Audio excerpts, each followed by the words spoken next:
waktu kecil saya diberi pengalaman spiritual oleh Allah dan saya tahu ada seorang wali Allah di sana. Namun saya sudah suluk thariqat khalat arba'in. Jadi tidak seperti kita mutih 40 hari, umur saya baru 13. Dan ini hampir sama dengan Malaysia. Di Malaysia sahabat-sahabat kita mengalami hal yang sama. Jadi tidak benar berthariqat itu gila.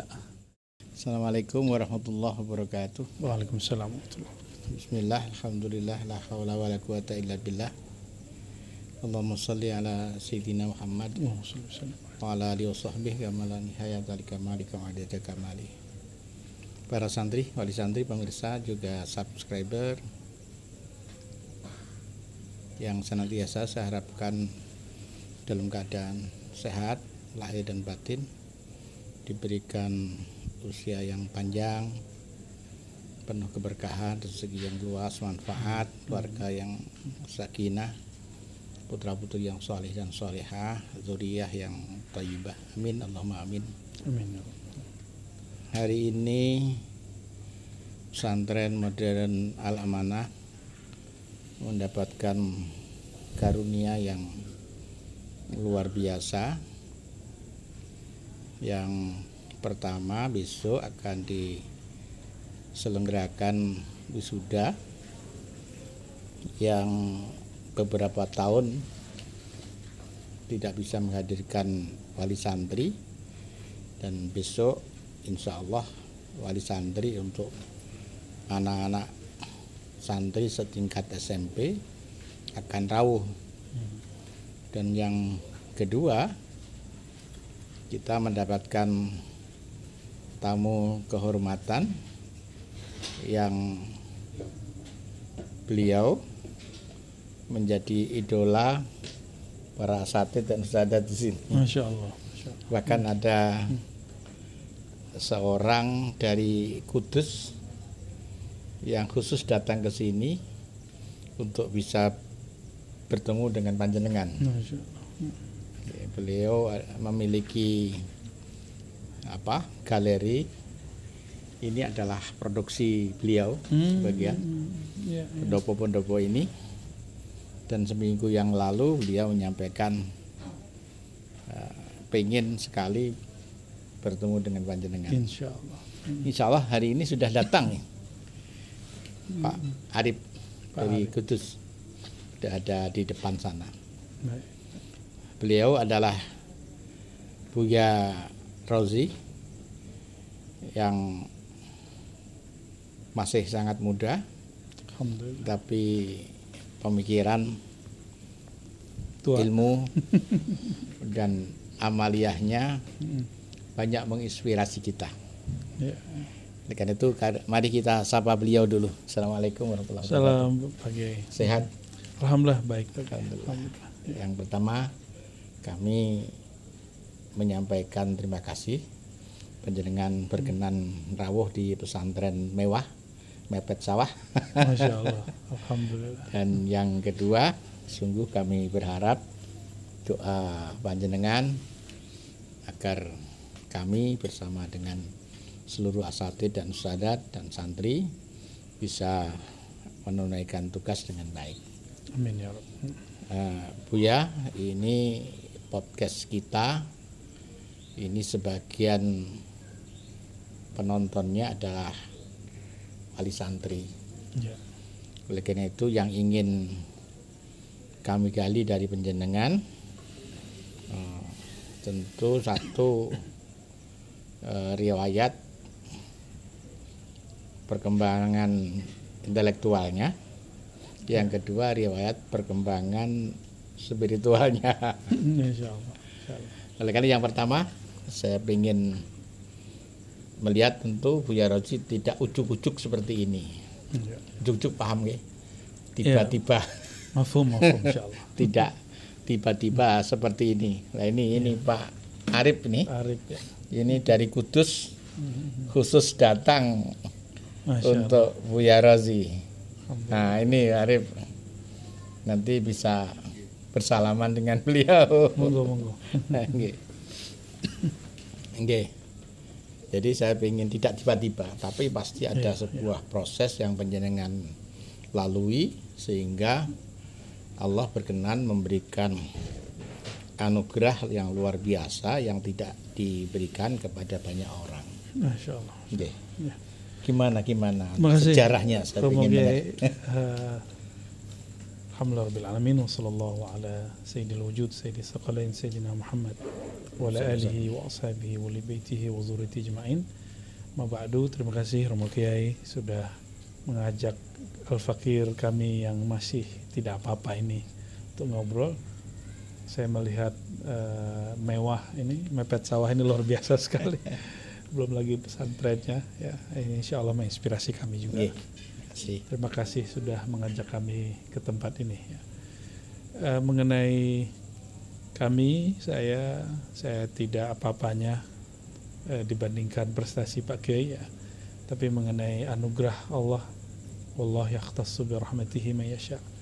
Pasti Allah mengikhtisaskan kepada siapapun hamba yang Dia kehendaki. Tentu betul tidak ujuk-ujuk.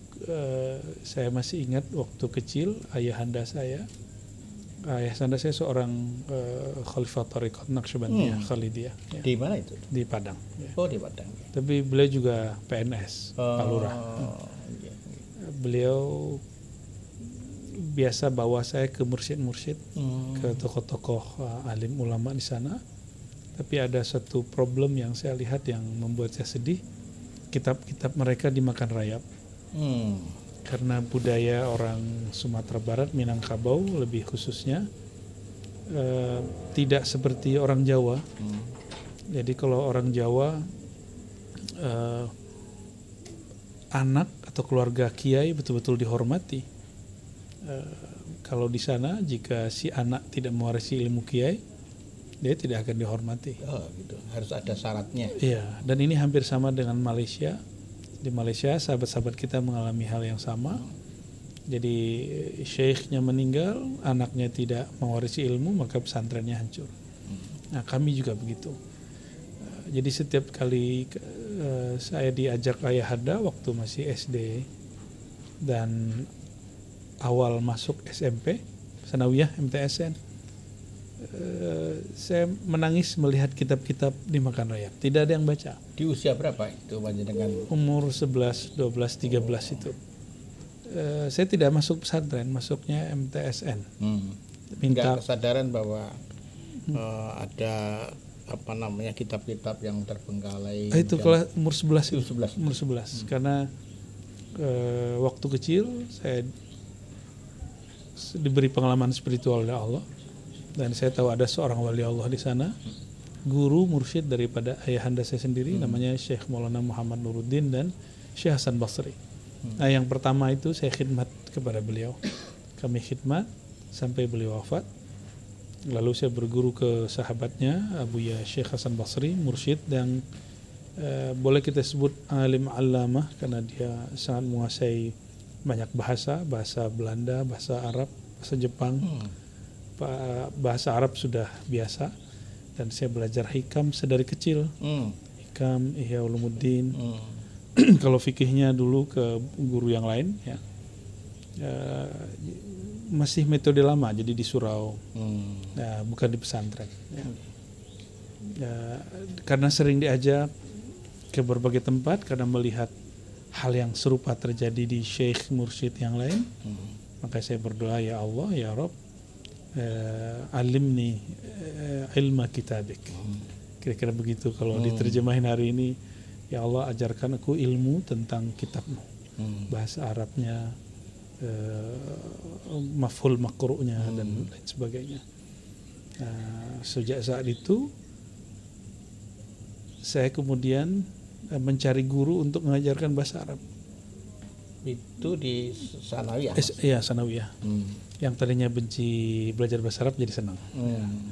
Namun saya sudah suluk Thariqat Khalwat Arba'in, jadi tidak seperti kita mutih 40 hari, umur saya baru 13. Belum balik. Iya, ada Zawiyah Surau di sana, Surau Tarekat. Gabungan dua usaha ini, berguru secara zahir, riyadhah secara batin, saya merasakan ada lompatan kecerdasan spiritual. Jadi hafalannya cepat, cara memahaminya lebih cepat dari sebelum riyadhah. Jadi tidak benar bertorikot itu gila. Justru torikot itu membuat saya sangat cepat sekali berpikir. Gitu ya. Ya alhamdulillah. Dan itu ada nasihat atau tuntunan dari orang tua atau muncul dengan sendirinya? Justru orang tua saya melarang untuk membaca buku berat-berat. Tapi anak kecil kalau dilarang malah mencoba. Ada satu buku tentang tarekat, satu lemari. Ketika beliau ke kerja, saya buka. Padahal bukunya dilarang. Nah, itu umur 14 ya. Setelah suluk. Sekian buku yang pada usia 14 tahun itu sangat menginspirasi mungkin. Salah satunya untuk Hikam, lalu buku risalah-risalah Thariqah Naqsabandiyah. Hikam sudah dibaca di usia 14 dulu tahun. Kan masih ada terjemahannya, ada yang Arabnya. Dan juga ada kitab At-Thariqah Al-Muhammadiyah karya Imam Al-Barkawi. Itu juga sangat membentuk diri saya. Setelah dari Sanawiyah? Barulah masuk MAK. Kalau dulu ada program namanya MAPK. Munawir Sadzali kalau nggak salah. Iya, tapi saya lebih sering ngajinya jadi bolos ke surau. Jadi kalau hari kosong saya pergi ke surau, atau gurunya telat saya pergi ke surau. Di Padang masih banyak ya para. Dulu masih ada, sekarang yang mengajar di surau. Lama. Ya, saya sekarang kayaknya sudah mulai krisis lagi. Begitu ya. Jadi kami produk surau tradisional, baik secara intelektual ataupun spiritual. Baru setelah itu saya kuliah, berguru kepada orang Arab, Suriah, Yaman, dan kiai dari Jawa Tengah yang menjadi guru besar kita di sana, Imam Besar Istiqlal, dan guru besar di IKI, Kiai Ali Mustafa Yakub, Romo Kiai Ali Mustafa Yakub. Ya. Iya, ahli hadis. Kalau nggak salah beliau kiri Tebuireng ya. Betul. Ya, beliau 9 tahun di NU, lalu 9 tahun di Saudi, jadi bisa mix antara Syafi'i dan Hanbali. Dan ingin mencari titik temu antara NU dan Wahabi. Meskipun tidak semua orang senang dengan pemikiran itu. Ya. Dari sekian proses perjalanan intelektual, Bapak kelihatan di awal melarang malah. Kemudian mulai usia berapa Bapak kemudian secara khusus memberikan bimbingan? Kalau kami di sana ada tradisi mursyid atau khalifah tarekat jarang langsung mengajar anaknya, tapi menghantarkan ke mursyid yang atau guru yang lain. Ayah saya menghantarkan guru saya ke mursyid. Di usia berapa panjangan baiat? Umur 11 saya ambil tarekat Samaniyah Qadiriyah, lalu umur 13 Naqsyabandi, Khalidi, juga beberapa tarekat lain, Syatari. Lalu setelah kuliah baru ambil Syazili, ada juga Khidiriyah. Ternyata di kitab di Jami'ul Usul itu kan ada tarekat Khidiriyah. Ada juga Idrisiyah. Itu mutaakhirin sudah. Ya. Tapi sedari kecil yang membentuk turas Imam Syazili, lalu riyadhahnya Riyadhah Naqsyabandi dan Samaniyah. Saya beberapa kali menyaksikan video panjenengan dan ketika memberikan argumen-argumen kepada para mustami'in, itu saya lihat argumennya kecuali argumen intelektual berdasarkan literatur yang cukup, juga argumen-argumen spiritual. Bagaimana itu kok bisa seruntut itu sehingga setiap kali orang ingin mencoba membantah itu kelihatannya ada kesulitan. Ya, amma bi ni'mati rabbika fahaddits ya. Nikmat Allah itu harusnya maf'ul tapi Allah dahulukan. Kan hadis nikmat rabbik, sekarang dimajukan. Adapun nikmat Rabbmu maka ceritakan. Artinya inilah yang menjadi prinsip dasar Imam Sya'rani menulis Al-Minan berjilid-jilid. Ya. Ada Minan Sughra, Kubra dan sebagainya. Ini juga yang membuat kami kemudian terinspirasi untuk mengumpulkan hujah-hujah bertasawuf, berahlu sunnah. Berahlu sunnah sudah banyak kiainya. Buya, kiai, tengku, tuan guru itu sudah banyak. Menjelaskan tentang akidah Asy'ari sudah banyak. Fikih Syafi'i sudah ada Bahsul Masail. Tapi untuk bertasawuf itu bahkan orang-orang ahli fikih Sunni Aswaja pun kadang-kadang masih awam. Maka karena saya dari kecil dididik dengan tasawuf, maka niat belajar hadis. Jadi kami langsung belajar hadis dengan Kiai Ali Mustafa Yaqub, Kutubus Sittah, Bukhari, Muslim, Abu Daud, Tirmizi sampai akhir. Khatam alhamdulillah, dan niat saya cuma satu, untuk memperkuat istidlal langsung kepada Quran dan Sunnah untuk mencari kebenaran, bukan mencari pembenaran terhadap amalan-amalan spiritual. Tapi setelah dapat dalil itu tidak puas, Kiai. Puasnya ketika khalwat. Ternyata ad-dalil al-haqiqi itu bukan berdalil dengan selain madlul, tapi berdalil dengan madlul, itulah yang paling kuat. Allah itu kan maha zahir. Betul. Saking zahirnya Allah, maka kita tidak perlu berdalil dengan selain Allah. Cukuplah dengan Allah itu sebagai dalil. Itu barangkali yang dialami oleh Abu Hamid Muhammad bin Khuwaid Al-Ghazali. Betul, Imam Ketika Ghazali. beliau pada puncak intelektualnya, justru ditinggalkan semuanya. Betul. Untuk mencari Dalil yang sebenarnya. Ya. Yang kemudian berdalil dengan sang madlul itu, yaitu Allah dan Rasulullah itu, jalannya kata Imam Ghazali adalah az-zauq. Ada az-zauq al-qalbi, ada az-zauq ar-ruhi. Jadi itu menjadi jembatan kepadanya. Dan ini dalil tak terbantahkan. Dari pengalaman yang panjenengan lalui sekian puluh tahun lalu mendalami bidang-bidang seperti itu, kira-kira impiannya ke depan kaitannya dengan pendidikan yang kita selenggarakan kira-kira seperti apa ya? Dulu di kami pendidikan Aswaja itu ada 7 tahun, Kiai, Madrasah Tarbiyah Islamiyah. Namun karena penjajahan Jepang itu ada kurikulum yang hilang. Jadi setelah 7 tahun mereka suluk 10 hari atau 40 hari. Thariqat Naqsyabandika, Syatarika atau Samaniyah. Jadi ada bimbingan sebelum mereka turun ke masyarakat, mereka dibimbing thariqah. Tentu di sana yang diajarkan Naqsyabandi atau Samaniyah. Maka saya bermimpi di lembaga mana saja yang ahlu sunnah, supaya berdalil dengan Allah tidak hanya dengan qil wa qal, tapi langsung bizauq, kultu, langsung begitu ya. Jadi ketika qil wa qal, kita akan menukil anil mayyit an fulan wa huwa qad mat ya. Itu kata Abu Yazid, kalian berdalil masih dengan orang yang sudah wafat. Kapan berdalil dengan yang maha hidup? Maksudnya berdalil dengan zauq. Maka sangat dianjurkan, dan saya bermimpi semoga itu terjadi tidak hanya di lembaga kami, lembaga guru-guru kami, tapi juga hampir di semua lembaga Ahlus Sunnah wal Jamaah, termasuk pesantren modern Al-Amanah. Saya lihat langsung terpampang Nahdlatul Ulama, berarti aswajanya sahih ya. Seharusnya sebelum santri-santri keluar, mereka diberi bimbingan riyadhah ruhani ya. Bahkan jika ada yang berbakat, mereka dikirim langsung ke pusat tarekat supaya menjadi mursyid kah, menjadi apa ya. Bagi guru saya, boleh berniat menjadi mursyid dengan syarat ad-da'i ilallah, bukan ad-da'i ila nafsihi. Itu.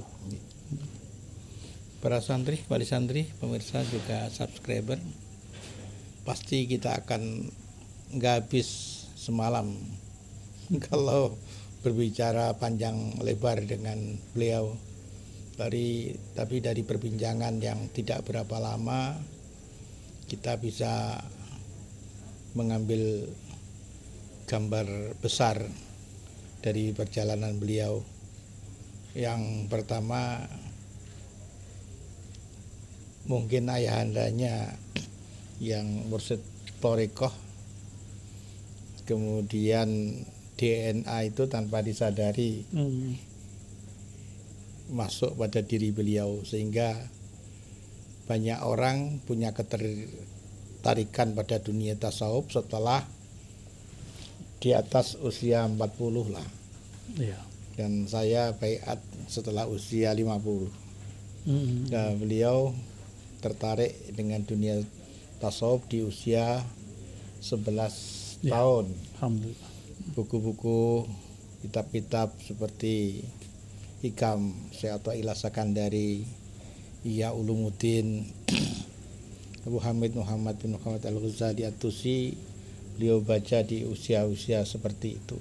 Bahkan baiat thariqah juga di usia sekitar itu. Itu tentu maziyah yang lain dari beliau. Kemudian yang kedua, kebetulan beliau juga mendapatkan guru-guru yang sangat luar biasa, dan ini pelajaran untuk kita. Kita tidak boleh atas nama apapun kemudian belajar sendiri. Apalagi hal-hal yang berkaitan dengan dunia ruhani. Wajib berguru. Wajib hukumnya untuk mendapatkan bimbingan. Betul. Dan beliau kebetulan mendapatkan bimbingan dari ulama yang sangat rigid dalam syariat. Kiai Mustafa Yaakob adalah orang yang sangat rigid dalam hal syariat. Sebelum beliau mendapatkan pendidikan dari para mursyid thariqah, bukan hanya di Indonesia dan di dunia. Nah, ini adalah karunia yang Allah berikan kepada beliau, yang tentu tidak semua orang diberikan yang sama. Tapi kita beruntung sempat mendengar bagaimana beliau bercerita, dan kita bisa mengambil pelajaran yang luar biasa. Ini pertanyaan terakhir, Buya. Kira-kira apa ya para santri ini yang perlu kita tambahkan, kecuali tadi seharusnya bimbingan spiritual, apa ya, mata pelajaran apa, kitab apa, atau amaliyah apa yang perlu kita tambahkan kepada para santri ini agar ya mengikuti jejak panjenengan lah. Atau mungkin bisa berkembang intelektualnya dan spiritualnya seimbang. Ya, karena di Jam'iyah NU itu sudah ada Bahsul Masail, pesantren Salafiyah sudah ada Bahsul Masail. Ya, tentu di sini harus ada yang berbeda gitu. Kalau Bahsul Masailnya tentang fiqhiyah, ada kalamiyah, mungkin di sini ada Bahsul Masail yang lain. Karena saya juga basic ada di Usuluddin. Jadi S1 itu dulu belum dipisah antara akidah, filsafat, dan tasawuf. Jadi 3 disiplin ilmu ini kami sukai.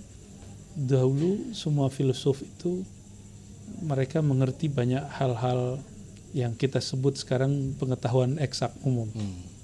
Barangkali Pak Kiai bikin pesantren seperti ini ada inspirasi dari situ, ya. Seperti misalnya Ibnul Haythami, beliau menemukan yang sekarang menjadi kamera itu. Beliau seorang ahli usuluddin, tapi juga seorang ahli kimia, ahli fisika, ahli optik. Yang belum ada itu adalah sekarang mengeksplorasi kitab-kitab tersebut.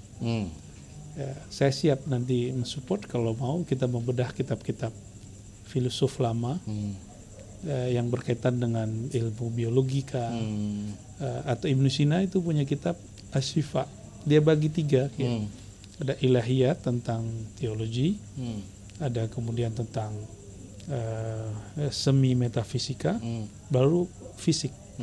Jadi syifa itu bukan kitab pengobatan seperti yang kita pahami, tapi syifa itu lebih kepada obat intelektual, spiritual dan fisik. Sedangkan tentang kedokterannya di Al-Qanun. Jadi saya melihat bagi mereka ilmu itu satu. Walaupun hari ini kita nggak sanggup saya pun nggak sanggup jadi dokter. Tapi minimal membedah karya-karya mereka itu lumayan. Kurikulum yang ada sudah cukup. Paling nanti setiap bulan itu ada bedah kitab-kitab filosof lama yang menjadi kebanggaan di Barat. Ya. Ibnul Haythami itu dirayakan penemuannya di Barat, bahkan disebut sebagai tokoh yang lebih dahulu dari Newton, lebih dahulu daripada penemu-penemu benda-benda hebat hari ini. Ya. Begitu juga seperti Fakhruddin Ar-Razi yang nama saya diambil juga dari beliau dan Mbah Hashim. Ya. Fakhruddin Ar-Razi itu juga seorang tabib, seorang dokter, tapi dia mufassir. Nah, artinya dia mentafsir tidak hanya dengan satu disiplin ilmu. Dia mentafsir dengan ilmu filsafat, ilmu teologi, dia mentafsir juga dengan mutasawuf dan juga ilmu-ilmu yang lain. Dulu kedokteran tentang biologi itu masuk ke bab falsafah. Walaupun kemudian mereka sudah talak 3. Jadi filsafat sudah jadi tukang ngoceh aja, tukang mikir tapi tidak menemukan penemuan baru. Mereka justru yang menemukan yang baru. Barangkali kita akan semangat, santri-santri itu akan semangat jika membedah itu. Saya rasa sudah banyak yang mencoba menyadari itu. Gitu ya. Okay. Bapak Ibu masih sugeng? Ayah masih hidup, ibu yang sudah berpulang. Gitu. Ayah masih memimpin Thariqah di? Beliau masih. Tapi beliau biasanya maunya ditemani. Kalau guru-guru yang masih sugeng? Ada beberapa yang sudah wafat, terutama yang saya khidmat dulu dan mursyid Samaniyah. Beberapa yang Naqsyabandiyah rata-rata masih hidup. Di Jawa mungkin ada di Jawa guru. Ada mursyid saya TKN Kiai Ahmad Halwani. Jawa Tengah ya. Jawa Tengah. Juga ada yang mastur, ada yang aneh-aneh, ada juga. Bagi saya siapapun dapat jadi guru. Bahkan pohon, hewan, tumbuhan itu bagi saya jadi guru. Apalagi orang-orang yang unik-unik. Ada yang majzub, ada yang malamatia. Tapi untuk agar santri-santri aman, sebaiknya berguru kepada ahli syariah, ahli thariqah saja. Jangan berguru kepada yang khawatirnya dia menjadi syak dan ingkar. Para santri, wali santri, pemirsa, subscriber, demikian perbincangan kita dengan beliau. Kita sangat berbahagia mendapatkan ilmu yang luar biasa. Tapi kecuali mendapatkan ilmu, tentu kita berharap dengan sangat sungguh-sungguh beliau berkenan meninggalkan jejak digital doanya. Meninggalkan jejak digital doanya. Saya yang butuh doa agar kita semua. Kalau saya itu Buya di sini bukan fa'il. Saya itu syahid. Masya Allah. Jadi saya tidak melakukan apa-apa, mulai dulu ya sama aja. Cuma saya menyaksikan bagaimana Tuhan melakukan sesuatu. Masya Allah. Itu syazili sekali. Jadi sejak dulu ya apa yang saya lakukan tidak berubah. Saya hanya menyaksikan, loh kok sudah ya, kok jadi ya, kok sudah jadi milik kita ya. Hanya begitu saja. Jadi kalau orang berpendapat, wah luar biasa, kita hanya menyaksikan. Oleh karena itu mohon doanya Buya, dengan doa panjenengan moga kami, anak-anak kami punya 5 putra. Yang pertama putri yang sekarang memimpin Siliwangi 2, yang katanya kemarin ketemu di Brunei. Suaminya Pak Rizal. Yang kedua Muhammadul Abab ini. Ya tadi makan. Iya. Yang ketiga Ahmad Jahuda. Yang keempat ini Ahmad Al-Halaji. Wah, namanya Al-Halaji. Al-Halaji. Sufi benernya. Dan memang berguru khusus untuk jurusan tasawuf dia. Dan kebetulan mendapatkan pembimbing dari Sajiliyah juga, Saja. ya Lukman Hakim yang juga hadir dari Tebir ya Lukman Hakim. Iya, dan Syazili juga Iya, beliau. Syazili. Yang biasa ngisi di Cahaya Sufi itu. Betul. Kemudian yang terakhir di masih di Mesir, mungkin tahun ini bisa selesai. Mohon doanya untuk kami dan anak-anak kami khususnya dan seluruh santri, dan juga kita punya majelis Ghazaliyah yang tiap Jumat tadi baru kita Masya Allah. ngaji di musola satu musola ke musola yang lain. Mohon barokah doanya, barokah semua yang tadi saya sebutkan mendapatkan apa ya, hidayah. Mohonlah taufik dari Allah Subhanahu wa taala. Sebenarnya saya yang butuh doa kiai. Ya, baik.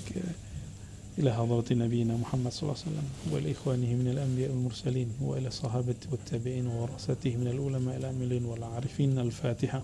بسم الله الرحمن الرحيم.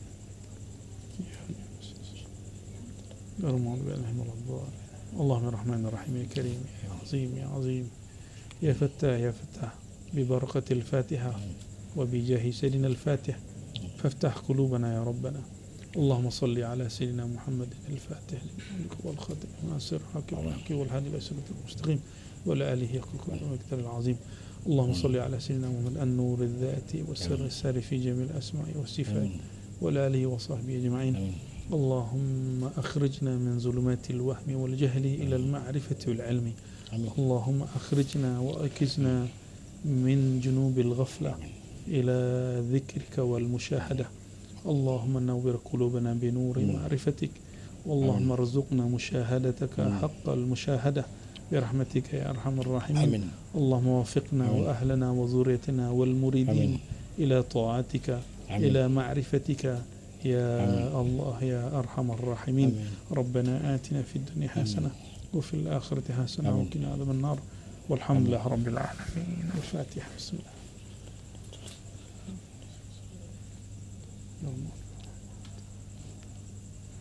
Demikian podcast kita malam hari ini, semoga manfaat. Terima kasih atas perhatiannya. Allahumma fiq ila tariq. Assalamualaikum warahmatullahi wabarakatuh. Assalamualaikum warahmatullahi wabarakatuh. Terima kasih ya. Sama-sama.